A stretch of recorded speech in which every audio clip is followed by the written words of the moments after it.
प्यारे बच्चों, Hindi online class में आपका स्वागत है। आज हम आपको पढ़ाने जा रहे हैं रसखान के सवैये। इससे पहले हम रसखान के जीवन परिचय को आपको लिखने को दे चुके हैं, फिर भी एक बार संक्षिप्त परिचय इनका देखते हैं। इनका नाम था रसखान, लेकिन इनका रियल नेम जो था, मूल नाम, वो सैयद इब्राहिम था। ठीक है। इनका जन्म 1533 ईस्वी में दिल्ली में हुआ था। इन्होंने सरल भाषा जो प्रयोग की वो ब्रज थी, और शैली अधिकतर इन्होंने गीत, छंद और कवित्व, सवैया, दोहा आदि में इन्होंने रचनाएं की हैं, जिसमें से प्रेम वाटिका और सुजान इनकी बहुत प्रसिद्ध रचना है। इनकी मृत्यु 1618 ईस्वी में हो गई। और स्थान साहित्य में मुसलमान होते हुए भी एक कृष्ण भक्त कवियों में महत्वपूर्ण इनका स्थान है। ठीक है बच्चों, आगे आज हम आपको पढ़ाने जा रहे हैं इनका पाठ सवैया। सवैया किसको कहते हैं? आप ये भी सोचते होंगे कि सवैया क्या है। बच्चों, सवैया जो है एक वर्णिक छंद होता है। वर्णिक छंद मतलब जो वर्णों के आधार पर जिसकी गणना होती है, गिनती होती है, जिसमें वर्ण गिने जाते हैं, अक्षर। ठीक है। और इस सवैया छंद में लगभग 22 से लेकर 28 वर्ण होते हैं। ठीक है। 22 से लेकर लगभग 28 वर्ण होते हैं, उसे सवैया छंद कहते हैं। ठीक है बच्चों, सवैया छंद कहते हैं 22 से लेकर 28 वर्ण वाले छंद को। आप नोट कर सकते हैं, ये सारे सवैया छंद ही लिखे हुए हैं। चलिए, तो इन्हें हम पढ़ते हैं, उनका अर्थ समझते हैं। सबसे पहले कॉपी, पेन, पेंसिल अपनी साथ में रखिएगा, अपनी पुस्तक को सामने ही रखिएगा खोलकर, पाठ को निकालिएगा ताकि आपको अच्छे से समझ में आए। मानुष हो तो वही रस खानी बसों ब्रज गोकुल गाँव के ग्वारन, जो पशु हो तो कहा बस मेरो चरो नित्य नंद की धेनु मजारन। पाहन हो तो वही गिरि को जो धर्यो कर छत्र पुरंदर धारन, जो खग हो तो बसेरो करो मिली कालिंदी कूल कदम्बे की डारन।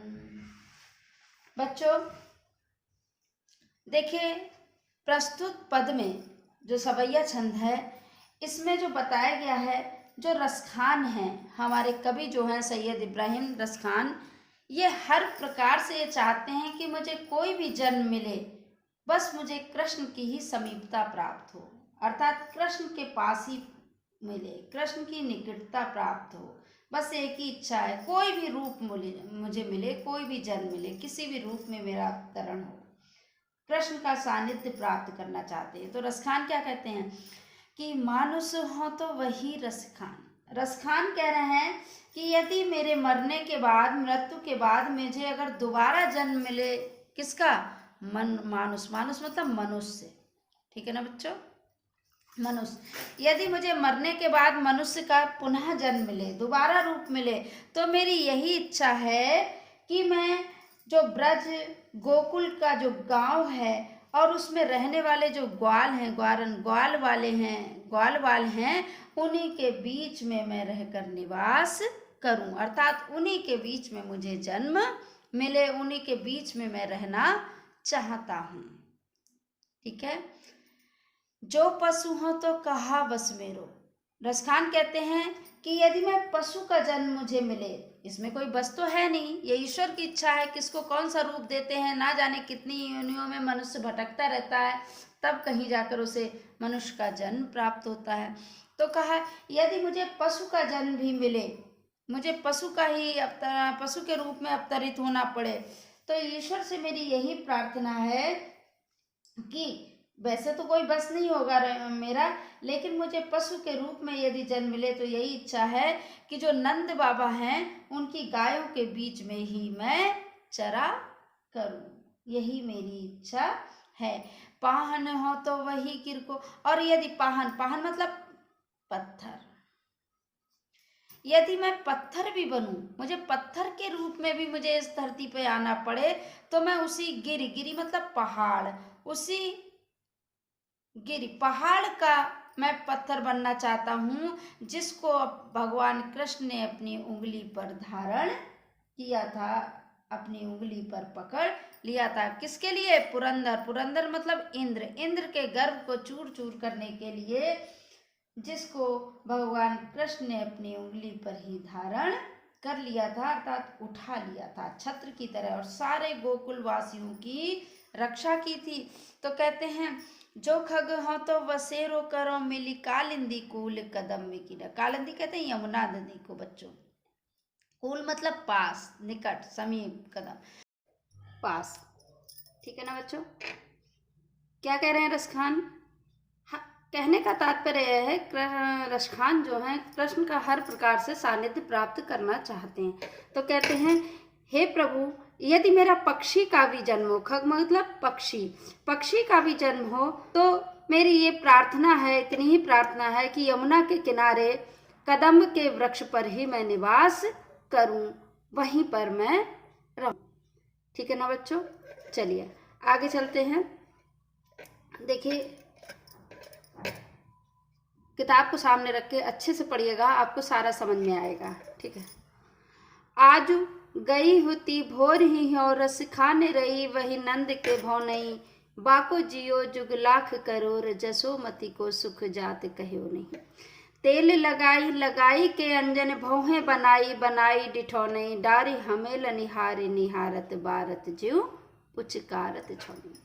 देखिए बच्चों, यहाँ पर जो यशोदा जी के सुख और आनंद का जो वर्णन किया है, जो उनके सुख का खजाना है, कृष्ण की बाल लीलाओं के द्वारा जो उन्हें प्राप्त हुआ है, कहने का मतलब है जन्म तो देवकी ने दिया है लेकिन आनंद प्राप्त यशोदा जी को हुआ है। ठीक है ना बच्चों। तो क्या कहते हैं, वहाँ की जो गोकुल की गोपियाँ हैं, ग्वालिनें हैं, वो सारी बात करती हैं ब्रज की। कहती हैं हे सखी, आज मैं सुबह सुबह सकारे सकारे भोर होने पर, ठीक है ना, भोर भोर मतलब सुबह सुबह, ठीक है, सकारे, आज मैं सुबह सुबह सकारे सकारे भोर होने पर बड़ी प्रसन्नता के साथ कहाँ गए थे? नंद बाबा के भौने मतलब महल में गए थे। ठीक है ना, नंद बाबा के महल में गई थी हम। कहने का मतलब है एक सखी दूसरी सखी से बात करती हुई कहती है, कृष्ण की भक्ति में प्रेम में इतनी मग्न है, तो कहती है कि आज सवेरे सवेरे मैं रस खाने रही, जो रस की खान है, आनंद को देने वाला है, अर्थात कृष्ण जो है उनके बाबा अर्थात नंद बाबा के महल में गई थी। और मेरी ये प्रार्थना है, ये दुआ है कि उसका जो पुत्र है वो लाख करोड़ों वर्ष तक, युगों तक जीता रहे। सभी लोग दुआ करती हैं, प्रार्थना करती हैं कि जो कृष्ण हैं, यशोमती के जो लाल हैं, नंद बाबा के जो लाल हैं, वो लाखों करोड़ों वर्ष तक जीते रहें, क्योंकि जसोमती को सुख जात कहो नहीं। यशोदा ने कृष्ण जैसे जिस पुत्र को प्राप्त किया है, उस पुत्र से जो उन्हें सुख मिल रहा है उसका वर्णन ही नहीं कहा जा सकता, कहो नहीं। यशोमती अर्थात जसोदा के सुख का कोई वर्णन ही नहीं किया जा सकता। तेल लगाई लगाई के अंजन, वे अपने पुत्र कृष्ण के शरीर में तेल लगाती हैं। तेल लगाने के बाद आंखों में, अंजन मतलब काजल, काजल लगाती हैं और भौएं बनाती हैं, भौएं संवारती हैं, और उसके बाद कहीं नजर ना लग जाए इसलिए नजर का टीका लगाती हैं। नजर का टीका लिख सकते हैं बच्चों, जो 3 टीके बना देते हैं माथे पर, किनारे पर, तो हर माँ ये चाहती है कि हमारे पुत्र को नजर ना लगे। ठीक है, तो इसी प्रकार यशोदा मैया भी अपने पुत्र कृष्ण के माथे पर, किनारे पर क्या लगा देती हैं? नजर का टीका लगा देती हैं, डिठौना बना देती हैं, और गले में आभूषण अर्थात आभूषणों की माला पहना देती हैं, और बार बार देखकर क्या होती हैं? बारत जीव पुचकारत छोड़े, बार बार उस पर बलिहारी जाती हैं और बार बार अपने पुत्र को प्यार करती हैं, पुचकारती हैं। देखिए बच्चों, यहाँ वात्सल्य रस का प्रयोग किया है कवि ने। कौन से? आप लिख सकते हैं वात्सल्य। ठीक है, अलंकार आपको यमक और अनुप्रास दिख ही रहे हैं, बताया जा चुका है। ठीक है, आगे देखिए, भाषा और छंद आपको मालूम ही है, सबैया हम बता ही चुके हैं, छंद है, भाषा ब्रज है। आगे देखिए, धूरी भरे अति शोभित श्याम जी, तैसी बनी सिर सुंदर चोटी, खेलत खाते फिर अंगना, पग पै जनी बाजती पीरी कछोटी। बा छवि को रस खानी विलोकत, बारत काम कला निज कोटी, काग के भाग बड़े सजनी, हरि हाथ से ले गयो माखन रोटी। कवि क्या कह रहे हैं, रसखान क्या कहते हैं कि देखिए, जिस भगवान को, भगवान तो धूल में भी सने हुए भरे हुए, बालक कोई भी हो धूल में भी सना हुआ भरा हुआ है तो भी बड़ा अच्छा लगता है।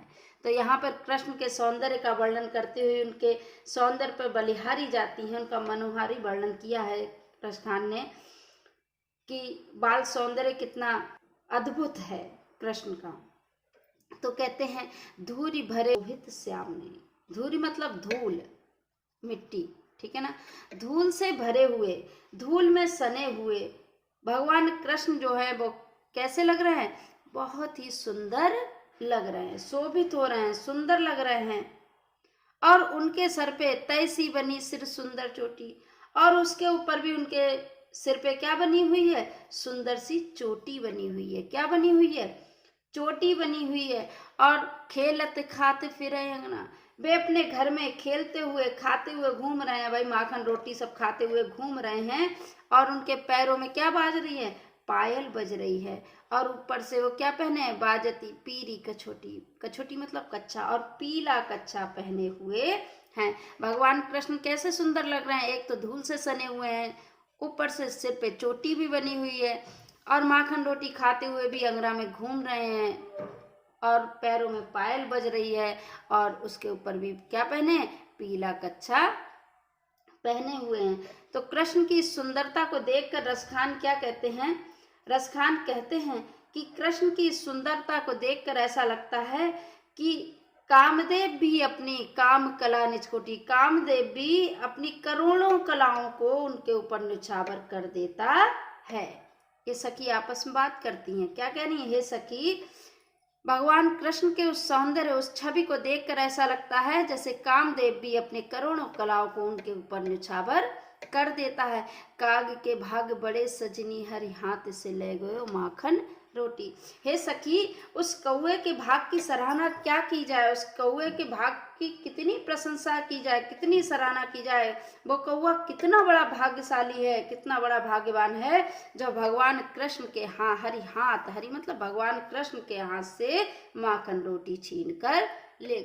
बच्चों, जिस भगवान को पाने के लिए बड़े बड़े ऋषि मुनि देव गंधर्व सब तपस्या करते रहते हैं, उस भगवान की प्राप्ति नहीं होती है, उसी भगवान को कितनी आसानी से उनके हाथ से, भगवान के हाथ से माखन रोटी कौआ छीन कर ले गया। कहा ना एक जैसे, शेष गणेश महेश दिनेश सुरेश हो जाए निरंतर गामे, ताही अनादि अनंत अखंड छेदे अवेद सुवेद बता मैं। और नारद से सुख व्यास रटे पची हारे तहु पुनि पार न पामै, अब ताही अहीर की छोहरियाँ छछिया बर छाछ पे नाच नचावे। कहने का तात्पर्य है, जिस भगवान को बड़े बड़े लोग तपस्या करके नहीं प्राप्त कर सकते हैं, ज्ञान के द्वारा कभी भी ईश्वर को प्राप्त नहीं किया जा सकता है बच्चों। प्रेम और भक्ति एक आसान मार्ग है जिसे प्रभु को प्राप्त किया जा सकता है। तो कहते हैं जिस भगवान को पाने के लिए बड़े बड़े लोग तपस्या करते हैं, उस भगवान को प्राप्त नहीं कर सकते हैं।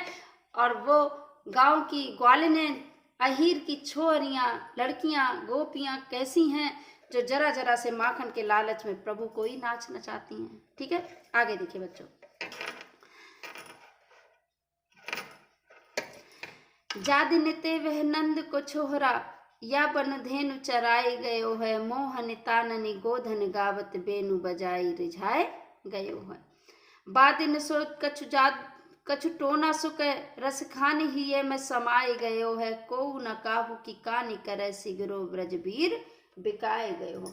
बच्चों, जा दिन ते वह नंद को छोरा, छोरा मतलब लड़का, बेटा, ठीक है ना, लड़का कह सकते हैं, बेटा कह सकते हैं, गोधन कहते हैं, पुत्र भी कह सकते हैं। गोधन, गोधन का मतलब है कि एक प्रकार से ब्रज प्रदेश में ही एक गीत गाया जाता है, ठीक है ना, उसके लिए कहते हैं, गायों के लिए।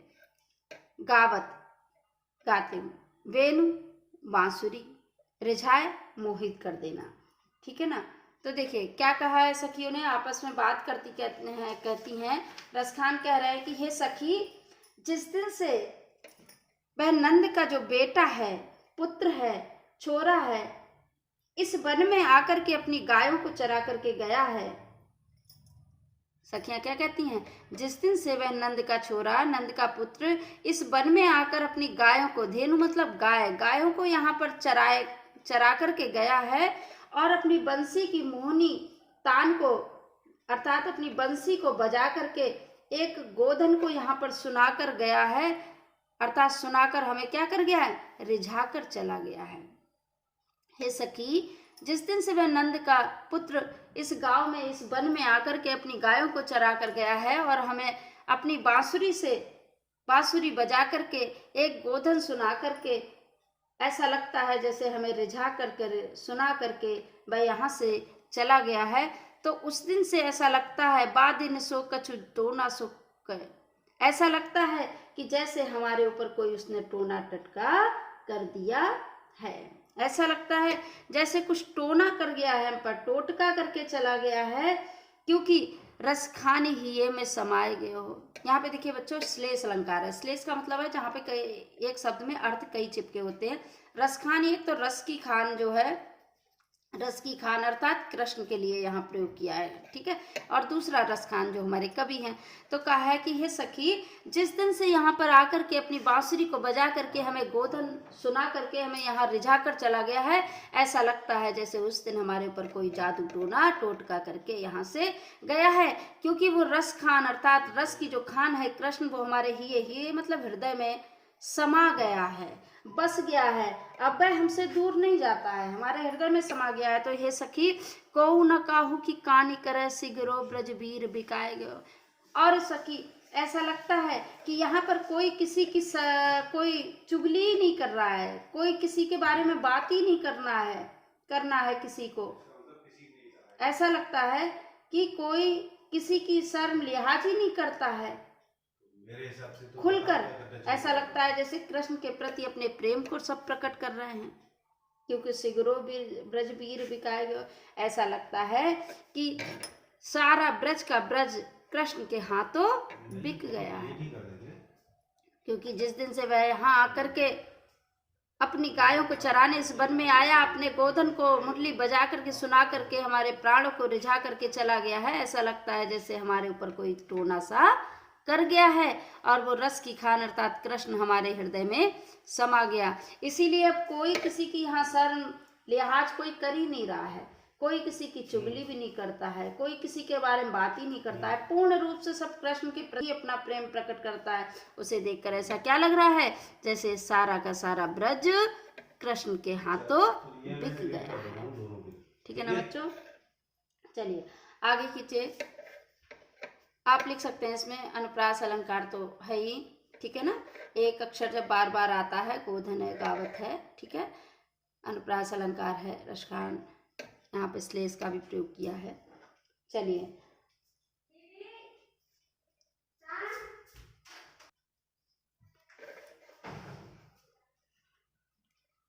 कान भये बस बांसुरी के, अब कौन सखी हमको चाहिए, निस धौ से रहे संग साथ लिए, सौतिन तापन क्यों सही है।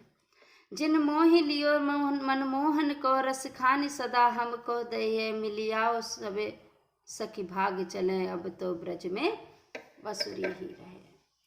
क्या कह रही हैं गोपियाँ, देखिए गोपियाँ जो हैं भगवान कृष्ण की बांसुरी को अपनी सौतन समझती हैं। सौतन जो एक स्त्री कभी भी दूसरी स्त्री को अपने साथ में नहीं बर्दाश्त कर सकती, अर्थात बांसुरी को वो अपनी सौतन मानती। तो क्या कहती हैं, हे सखी कान भये बस बांसुरी के, हे सखी ऐसा लगता है जैसे कहना जो है कृष्ण जो है अब बांसुरी के ही बस में हो गए। इस बांसुरी ने कृष्ण को अपने बस में कर लिया है, इसलिए अब कौन सखी हमको चाहिए। हे सखी, अब हमको कौन स्नेह करेगा, कौन प्यार करेगा, कौन प्रेम करेगा, कौन चाहेगा, क्योंकि ये बांसुरी जो है इसने कृष्ण को अपने बस में कर लिया है। निस्धौस, निस्धौस मतलब रात दिन, ठीक है ना, दिन रात। हे सखी, ये बांसुरी ने अपने बस में कर लिए हैं कृष्ण को, इसलिए अब हमको कौन चाहेगा, क्योंकि ये निष्धौष दिन रात हर समय कृष्ण के साथ लगी रहती है, कृष्ण के ही साथ रहती है, कभी भी एक पल के लिए कृष्ण को अब दूर अकेला नहीं छोड़ती है। इसलिए इस सौतन के द्वारा दिए गए ताप को, कष्ट को, दुख को हम कैसे सहन कर सकते हैं, इसके तपन को हम कैसे सहन कर सकते हैं, क्योंकि जिन मोहि लियो मनमोहन को, रस खानी सदा हमको दे। जिस बांसुरी ने भगवान कृष्ण को मोहित कर लिया है, मनमोहन को मोहित कर लिया है, किसने? इस बांसुरी ने। इस बांसुरी ने कृष्ण को मोहित कर लिया है, और वही बांसुरी हमें क्या करती रहती है? सदैव जलाती रहती है, कष्ट देती रहती है, परेशान करती रहती है, व्याकुल करती रहती है, क्योंकि इस बांसुरी ने कृष्ण को क्या कर लिया है? मोहित कर लिया है, मनमोहन को अपने बस में कर लिया है। तो कहा है, मेरी आओ सखी सब भाग चले।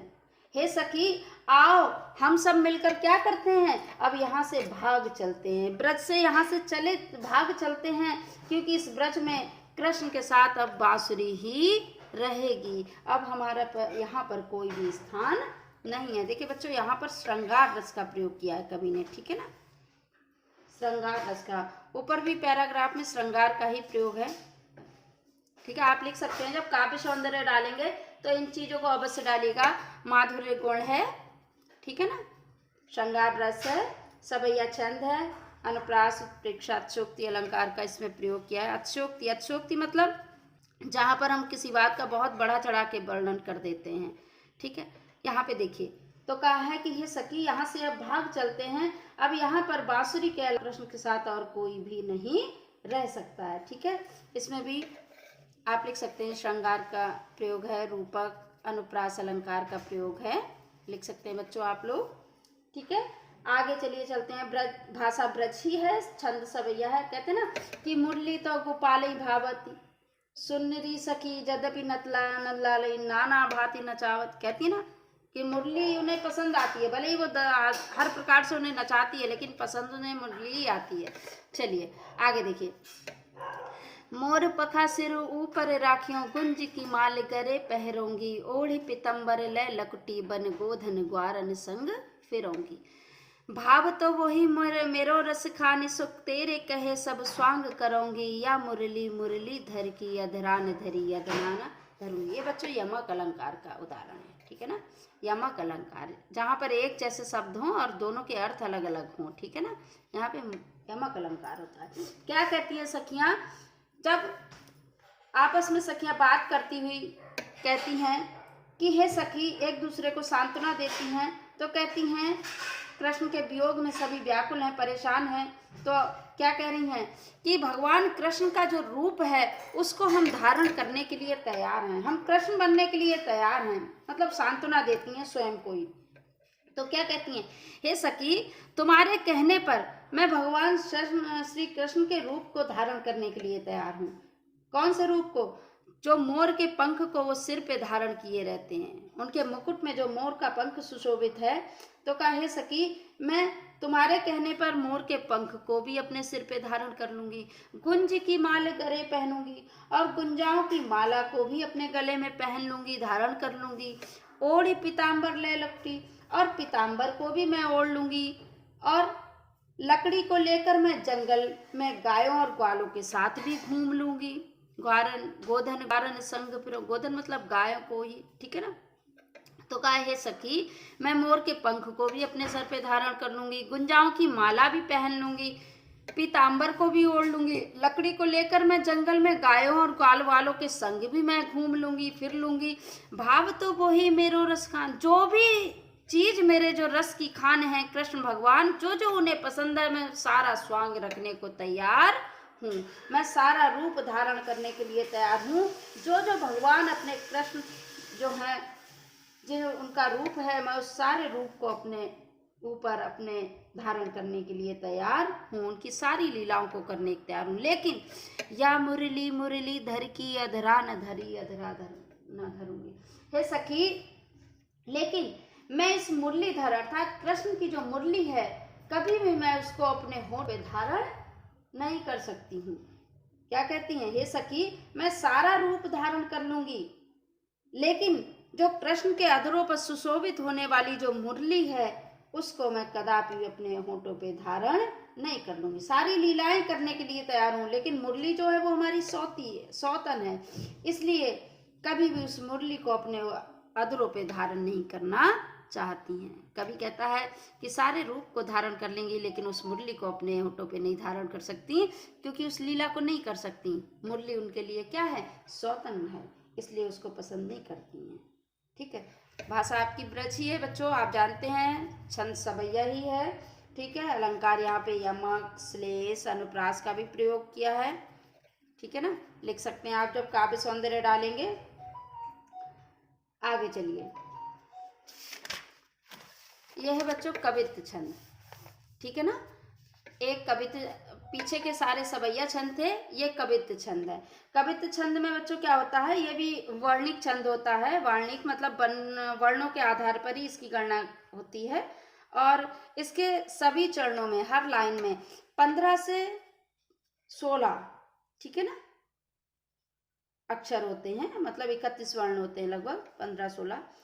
ठीक है, और अंतिम में अधिकतर देखा होगा आपने गुरु ही आता है, बड़ी की मात्रा आती है। चलिए देखते हैं। गोरज बिराज भाल लहे लही बन माल, आगे गैया पीछे ग्वाल गावे मृदुवानी री, तैसी धुनी बांसुरी की मधुर मधुर, जैसी वंक चितवनी मंद मंद मुस्कान री, कदम बिटप के निकट टटनी के टट, अटा चढ़ी चाहे पीत पट फहरानी री, रस बरसावे तन तपनि बुझावे, नैन प्राण निरिझावे वह आवे रस खानी री। क्या कह रहे हैं, रसखान। रसखान कहते हैं गोरज, गोरज कहते हैं बच्चों, लिख सकते हैं गाय के पैरों से उड़ने वाली धूल। ठीक है ना, लिख सकते हैं आप गोरज। बिराजे भाल लह लही बनमाल, भाल कहते हैं मस्तक। ठीक है, कहते हैं रसखान कह रहे हैं कि एक सखी दूसरे सखी से, भगवान कृष्ण जब वन से गायों को चरा करके अपने वापस लौटते हैं तो उस समय का वर्णन, उनके सौंदर्य का वर्णन करते हुए कहते हैं कि गोपी कहती है, हे सखी भगवान कृष्ण का रूप सौंदर्य कहा नहीं जा सकता।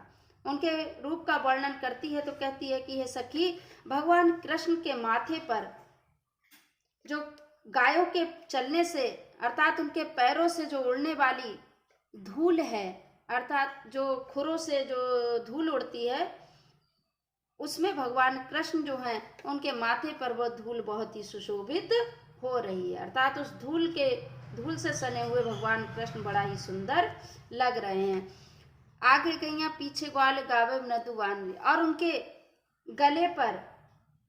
गले में क्या हो रही है, उनके वक्ष स्थल पर बन के फूल, बन के फूलों की माला सुशोभित हो रही है, लहरा रही है। ठीक है, और आगे आगे गैया चल रही हैं और पीछे ग्वाल चल रहे हैं, और बीच में भगवान कृष्ण सुशोभित हो रहे हैं, बीच में भगवान कृष्ण चल रहे हैं। तो कहा है, तैसी धुनी बांसुरी की मधुर मधुर, जैसी वंक चितवनी मंद मंद मुस्कान री। गोपियां आगे कहती हैं, रसखान बता रहे हैं, आगे आगे तो भगवान कृष्ण गाय चल रही हैं, पीछे पीछे ग्वाल वाल चल रहे हैं, और बीच में भगवान कृष्ण जो है वो मधुर स्वरों में गीत गाते हुए चल रहे हैं, गीत गा रहे हैं मधुर।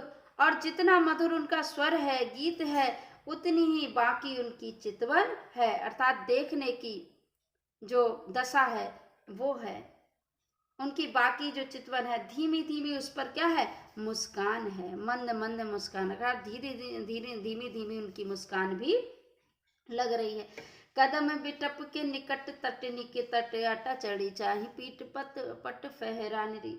हे सखी आओ तो भगवान कृष्ण के ऊपर उस रूप सौंदर्य को देखो आकर, उसके सौंदर्य को निहारो आके, कि जितनी सुंदर उनकी मुस्कान है, उनकी मधुर छवि भी, बांसुरी की ध्वनि भी उतनी ही मधुर है। तो कहती हैं कि हे सखी तू आकर के एक बार तो देख, कदम्ब के अट्टालिका पर चढ़कर, अट्टालिका जैसे घर की छत पर चढ़ के देखते हैं, ठीक है ना बच्चों।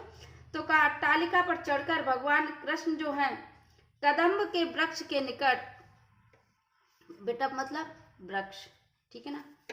कदम्ब के वृक्ष के तट, यमुना के किनारे भगवान कृष्ण के जो पीताम्बर वो जो फहरा रहा है उसका फहरना तो आकर देख किस प्रकार से वहां पर चारों ओर आभा ही आबादी दे रही है।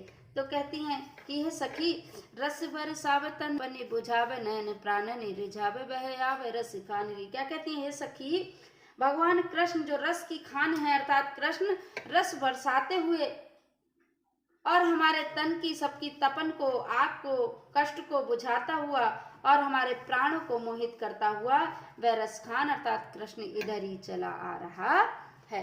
क्या कहती हैं गोपियां, भगवान कृष्ण जो हैं बड़े ही गायों की धूल से, जो धूल उनके मस्तक पर लग रही है पदचापों से उड़ने वाली धूल, उसमें भगवान कृष्ण बड़े ही सुंदर लग रहे हैं। ऊपर से बनों के फूल की माला पहने हैं, आगे आगे गैयां चल रही, पीछे ग्वाल हैं, बीच में मधुर मधुर धुन से गाते हुए बांसुरी बजाते हुए कृष्ण चले आ रहे हैं और उस पर भी उनकी बाकी चितवन धीरे धीरे से मुस्कुराना, ये बड़ा ही हमारे मन को प्रसन्नता दे रहा है, आनंद दे रहा है। कदम्ब के वृक्ष के किनारे, यमुना के किनारे आकर के अटा पे चढ़कर तो देख कैसे अपने पीताम्बर को उनका फहराना है, उसको देख रस को बरसाते हुए, तन की तपन को बुझाते हुए, प्राणों को रिझाते हुए वह रसखान चले आ रहे हैं। चलिए बच्चों, यहाँ पर आप लिख सकते हैं श्रृंगार रस का ही प्रयोग किया है कवि ने, माधुर्य गुण का प्रयोग किया है। और ये छंद आप लिख सकते हैं कवित्व, ठीक है ना, कवित्व छंद है। अनुप्रास अलंकार है, श्लेष अलंकार है, बताया था रसखानी, एक तो रसखान है, ऊपर से रस की खान अर्थात कृष्ण का। बच्चों जिन पैराग्राफ्स को आपको व्याख्या लिखनी है उन पे आप टिक कर लीजिए। सबसे पहले इम्पॉर्टेंट है आपका पहला पैराग्राफ, इसे आप करेंगे। फिर है तीसरा, इसको भी करेंगे धूरी भरे। और अगला है छठा पैराग्राफ, इसको भी आप करेंगे। और एक कवित्व छंद, ठीक है ना, ये आपको अपनी कॉपी पे करने हैं। अगले पार्ट का वीडियो लेके हम आएंगे फिर जल्दी ही। तब तक के लिए धन्यवाद।